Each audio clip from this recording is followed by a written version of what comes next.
Andrew Berry and the Browns were busy this morning. A couple of roster moves and Deshaun Watson's contract being restructured, which has a lot of the fan base in a state of confusion. So I'm going to do my best job to explain what this restructure means, why it's not something you should panic or freak out about, and what it means moving forward, and whether or not it could mean a big move like a Brandon Aiyuk trade. So a lot to get to. Really quickly, I do want to hit the roster moves that the Browns made, though. They signed running back Foreman after moving on from Tyler Huntley. The Browns kept 4 quarterbacks on their initial 53-man roster, just trying to buy themselves more time to get a Tyler Huntley trade done.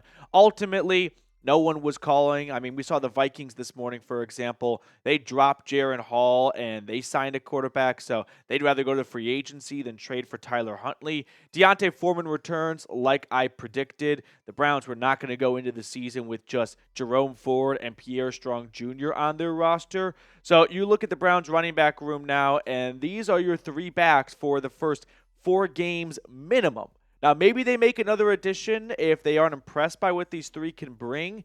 By the way, this is just a rough sketch of the depth chart. Like, Jerome Ford's going to be your RB1, but Strong is going to have a bigger role on special teams and maybe some receiving plays, and Foreman's going to be more of your short yardage and pass blocking running back. But I expect Ford and Foreman to take on the workload when it comes to carries without Nick Chubb.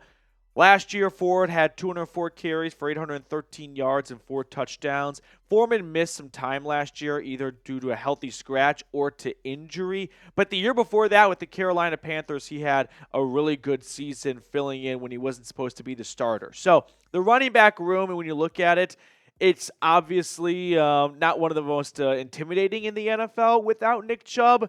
But I think the name of the game for the Browns is, let's pass the football. I mean, you got Ken Dorsey, Deshaun Watson.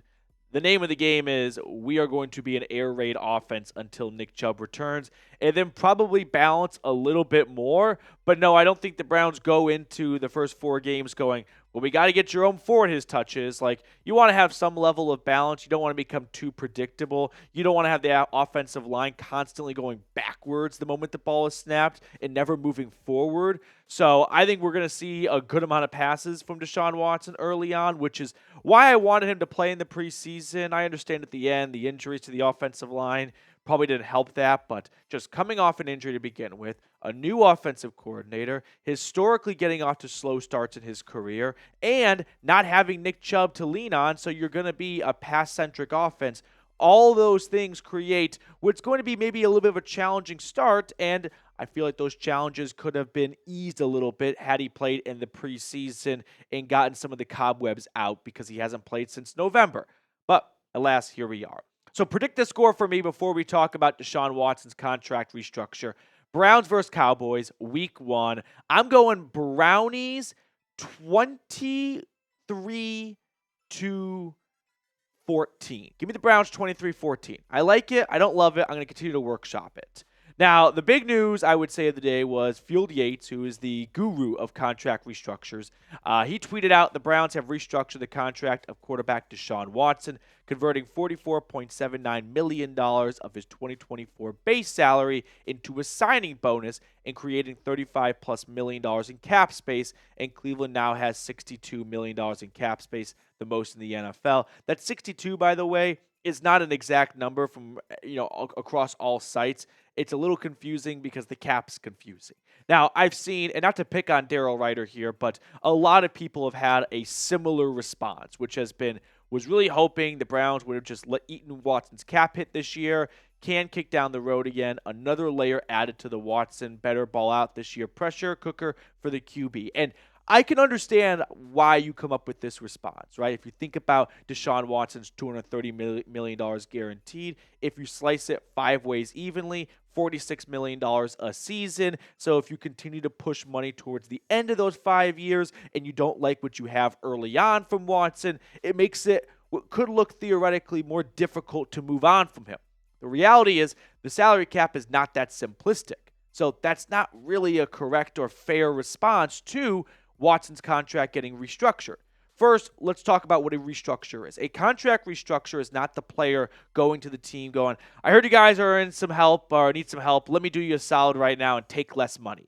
No, that is not a restructure. A contract restructure is when you take a player's base salary, lower it to the minimum, and then whatever you just trimmed off by lowering it, you prorate over the remaining years of their contract into signing bonuses.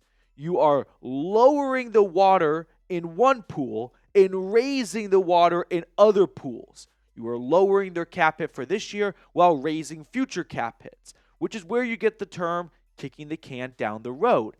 But it's not that simple. And this is not going to be come out of this video, this all makes perfect sense to me now. But I hope you come out of this video with a better understanding. And Jack Duffin is probably the Browns cap guru, so go read his stuff. He's a lot more insightful on this than I am. But let me take my best stab at it. Look at Deshaun Watson's updated cap hits after the restructure. And then on the right, look at the cap hit percentage. I want you guys to focus on the percentage. So after restructuring Watson's deal, he has 2 years beyond this year on his contract, 2025 and 2026.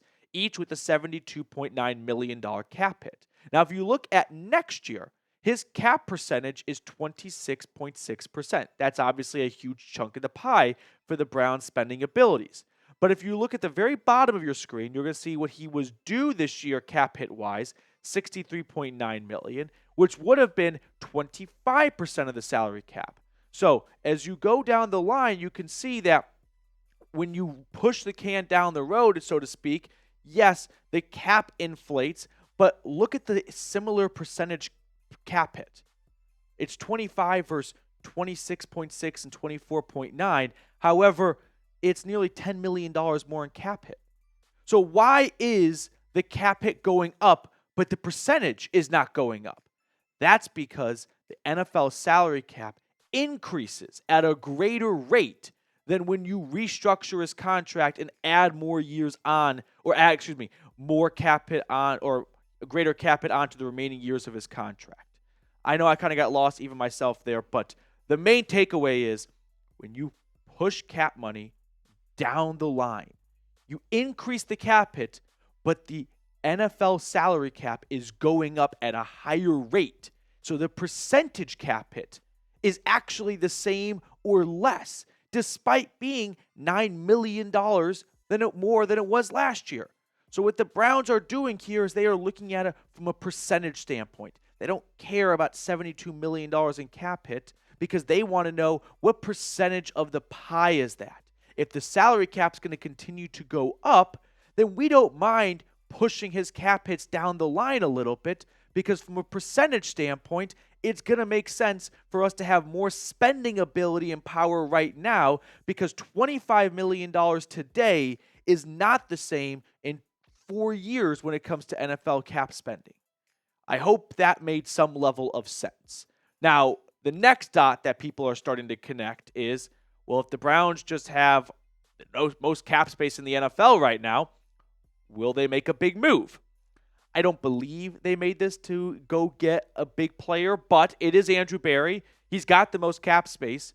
If you've got the spending ability, I don't think he'll shy away from using it. Now, he can also use all this extra cap space this year to roll over into next year to lower his cap hits. But before we look at a potential Brandon Aiyuk trade, I do want to tell all of our viewers about our sponsor today, BetUS. If you are looking to get into the sportsbook game for this upcoming football season, go to chatsports.com/bet and use promo code Browns125. When you use that promo code, they're going to give you a 125% deposit bonus. In layman's terms, let's say you put $100 in, they're going to match that 100, and then because they love you so much, give you an extra 25 on top of it. So now you got $225 to play with after putting just $100 of your own money in. So if you like Browns -1 week 1, is looking kind of tempting. I'm not going to lie. Now, the Cowboys got CeeDee Lamb, but they also lost Deron Bland. So some pros and cons going on in Dallas, but these are the lines for week 1. So go to chatsports.com/bet and use that promo code Browns125 to unlock a 125% deposit bonus. Now, with the new contract restructure, the Browns have, according to Over the Cap, $51.6 million in cap space, the most in the NFL. Other places might give you different numbers. It's not, unfortunately, a one-size-fits-all when it comes to calculating the salary cap, although you think it would be. But I don't believe the Browns restructured Deshaun Watson's contract to go out and get Brandon Aiyuk. I think they restructured Deshaun Watson's contract because they want to do what's best financially for the team, which is lower his cap hit this year, move money into the future, and while the cap hit goes up, the percentage stays the same. So you are doing your current self a future favor while not screwing future you over, because all from a percentage standpoint, it's all the same. So with that all being said, let's talk about Brandon Aiyuk. CeeDee Lamb just got a big contract, $34 million a season. Now, I don't know if Brandon Aiyuk wants to be the second highest paid receiver, but I'm sure that him and his agent are going to use what CeeDee Lamb just got and try and use that as leverage or as a starting point for what Brandon Aiyuk gets.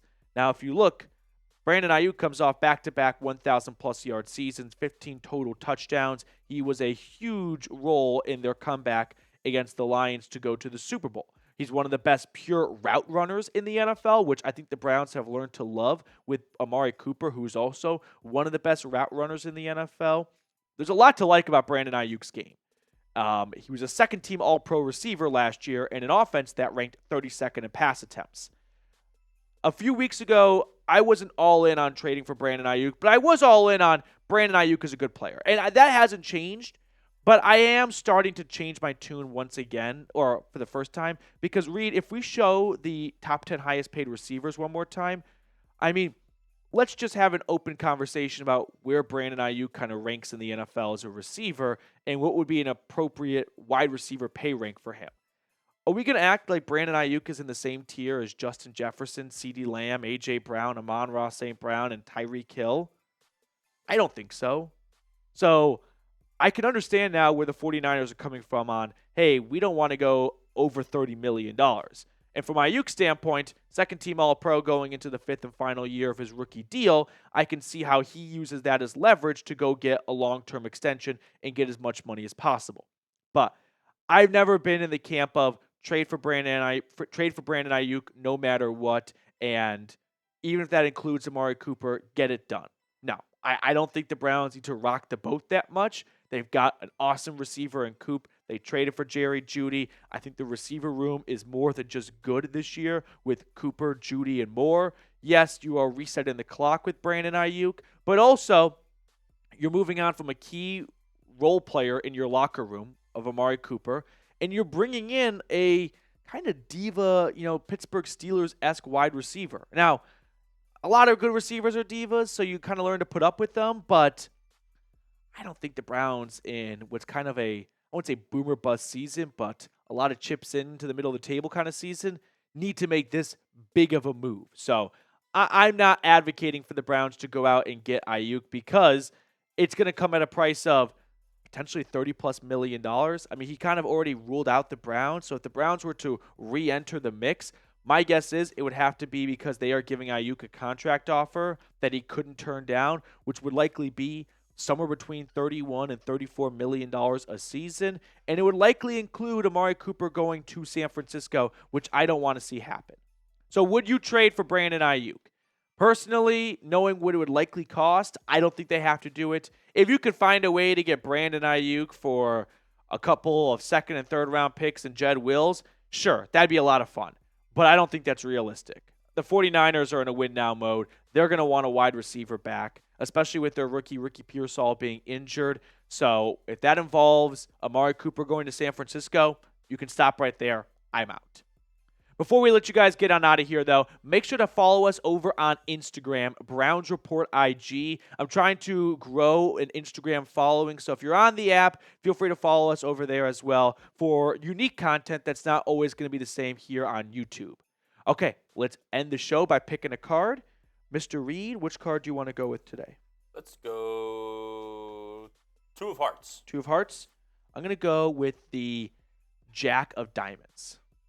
No, we're idiots. Seven of Clubs. Seven of Clubs. Not even in the same stratosphere. All right. That will do it for us on today's episode. Thank you guys so much for tuning in. Enjoy the rest of your day, and I'll catch up with you all later.